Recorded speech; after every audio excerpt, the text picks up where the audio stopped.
शेतकरी मित्रांनो नमस्कार. माझं नाव युवराज अनिल देशमुख आणि कृषी विश्व या यूट्यूब चॅनलमध्ये आपलं स्वागत आहे. आजचा आपला जो चर्चेचा विषय आहे हा म्हणजे शेणखत. आता बऱ्याचदा शेतकऱ्यांकडून शेणखत हे शेतामध्ये नक्कीच वापरलं जातं. पण होतं असं की जे काही शेणखत आपण शेतामध्ये वापरतो, हे शेणखत बऱ्याचदा अपरिपक्व किंवा न कुजलेलं शेणखत शेतामध्ये जातं. आता बऱ्याचदा शेणखत अपरिपक्व किंवा न कुजलेलं असलं की शेतकऱ्यांना असं वाटतं की त्यांनी फारसं काही होणार नाही, पण त्यांनी मुख्यतः खूप आपल्याला तोटे नक्कीच पिकामध्ये जाणून येतात. त्यामध्ये प्रामुख्याने पहिला तोटा असा की जे काही कच्चं शेणखत असतं, तुम्ही बऱ्याचदा बघितलं असेल की कच्चं शेणखत उचलण्यासाठी बऱ्याचदा मजूर देखील नाही म्हणतात, कारण ते खूप उष्ण असतं. तर विचार करा, एवढं उष्ण शेणखत ज्यावेळेस आपण आपल्या शेतामध्ये टाकतो, तर त्या उष्णतेने जी काही आपली पिकाची पांढरी मुळी आहे, ही नक्कीच त्या ठिकाणी डॅमेज होते. आता पांढरी मुळी तुमची डॅमेज झाली, तर नक्कीच तुमचा अन्नद्रव्याचं जे अपटेक आहे, ते नक्कीच त्या ठिकाणी कमी होणार आहे आणि तुमच्या झाडाची मर त्या ठिकाणी जास्त होणार आहे. दुसरी गोष्ट म्हणजे ज्या काही घातक बुरशी आहेत, या शेणखताद्वारे किंवा कच्च्या शेणखताद्वारे आपल्या वावरामध्ये आपण टाकत असतो. तिसरी गोष्ट म्हणजे ज्या काही किडी आहे, आता बऱ्याचशा अशा किड्या आहेत ज्यांचं लाईफ सायकल जमिनीमधून आहे आणि बऱ्याचशा किडी हे आपल्या कच्च्या शेणखतामधून आपण काय करतो की त्यांना वावरामध्ये आपल्या त्याचा प्रसार होतो. तिसरी गोष्ट म्हणजे जे काही आपण तणनाशक वापरतो, तण नियंत्रण करण्यासाठी, ह्या तणांच्या ज्या काही बिया आहेत ह्या बऱ्याचदा शेणखतामध्येच असतात. त्यामुळे कच्चं शेणखत टाकल्या कारणाने त्या तणाचा देखील त्या ठिकाणी खूप आपल्याला तण वाढलेला दिसेल. त्यामुळे आपल्याला तणनाशकाचा देखील फवारा त्या ठिकाणी वाढतो.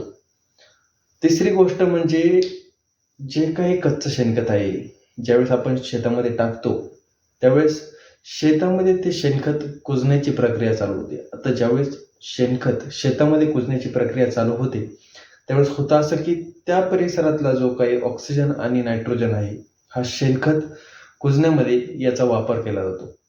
आता ज्यावेळेस ऑक्सिजन आणि नायट्रोजनचा वापर शेणखत कुजल्यामध्ये केला जातो, तर बऱ्याचदा त्या अन्नद्रव्यांची कमतरता पिकाला भासू शकते.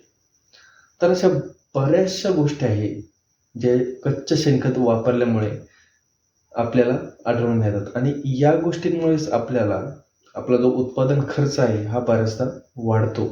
पण या गोष्टीकडे बऱ्याचदा शेतकऱ्यांचं दुर्लक्ष होतं. आता शेणखत कुजणं हे नक्कीच शेतकऱ्यांना बऱ्याचशा अशा गोष्टी आहे की शेणखत कुजणं हे शेतकऱ्यांना माहिती आहे, पण त्याची प्रक्रिया आजपर्यंत खूप किचकट झालेली आहे. मग आपण काय केलं की शेणखत कुजण्याची एक साधी सोपी आपण एक पर्याय आपण आणलाय. त्यामध्ये यज्ञ यज्ञ अभियान म्हणून कृषी विश्व बायोटेकने हे चालू केलेलं आहे. तर यज्ञ अभियान काय हे मी तुम्हाला थोडक्यात जाणून देतो. यज्ञ अभियान म्हणजे यज्ञ नावाचं जे काही कल्चर आहे, जे बुरशींचं आणि जीवाणूंचं कल्चर आहे, याचं आपल्याला काय करायचं, 200 लिटरच्या टाकीमध्ये 1 लिटर हे कल्चर भिजत टाकायचं, 2 किलो गूळ टाकायचा आणि सकाळी ज्यावेळेस आपण शेणखूर करतो, तर त्या उकिरड्यावर हे काही कल्चर आहे हे आपल्याला बादलीच्या सहाय्याने, मग्याच्या सहाय्याने आपण टाकून देऊ शकतो. फक्त करायचं एवढं की दररोज किंवा तुम्हाला जेव्हाही वाटेल, फक्त महिन्याभरामध्ये तो ड्रम आपल्या उकिरड्यावर गेला पाहिजे. आता याने होणार काय की ज्या काही बुरशा वगैरे आहेत, ह्या त्या उकिरड्यावर वाढायला सुरुवात होईल आणि आपलं शेणखत कुजण्याची प्रक्रिया त्या ठिकाणी फास्ट सुरू होईल. पुढच्या महिन्यात आणखी एक दुसरा ड्रम करायचा, त्यामध्ये परत 1 लिटर कल्चर टाकायचं आणि 1 महिनाभरात तेवढं ड्रम संपवून टाकायचा. आता 2 महिन्यामध्ये होणार काय की तुमचा जो काही बेस आहे हा बऱ्यापैकी बेस तयार होणार. तिसऱ्या महिन्यात तुम्ही ज्यावेळेस नवीन करणार, त्यावेळेस तुमचा बेस ऑलरेडी तयार आहे, त्यावर तुमचं कल्चर देखील जात आहे आणि त्यावर तुमचं शेण, काडीकचरा हे देखील जात आहे. तर बेस तयार झाल्या कारणाने तुमचं शेणखत कुजण्याचं जे काही प्रक्रिया आहे ही आणखी जास्त स्पीडअप होणार आणि 2 महिन्यानंतर अक्षरशः तुम्ही कधी देखील शेणखत उचललं तर तुम्हाला कुजलेलं शेणखत अशा प्रमाणे तयार भेटणार.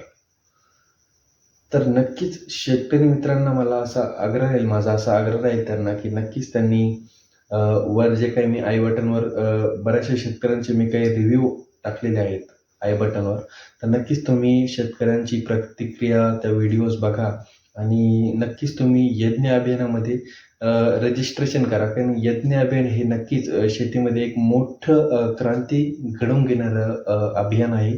त्यामुळे माझं सर्व शेतकरी मित्रांना असं एक विनंती राहील, की नक्कीच तुम्ही यज्ञ अभियानामध्ये रजिस्टर व्हा आणि अशी व्हिडिओ आवडल्यास नक्कीच या व्हिडिओला लाईक करा, चॅनलला सबस्क्राईब करा. तुमच्या आशीर्वादानेच आपण पुढं जाणार आहोत. अशाच आपल्याला माहितीच्या व्हिडिओ आम्हाला देखील प्रेरणा मिळेल. त्यामुळे नक्की चॅनलला लाईक करा, सबस्क्राईब करा आणि आवडल्यास इतरांना देखील शेअर करा. धन्यवाद.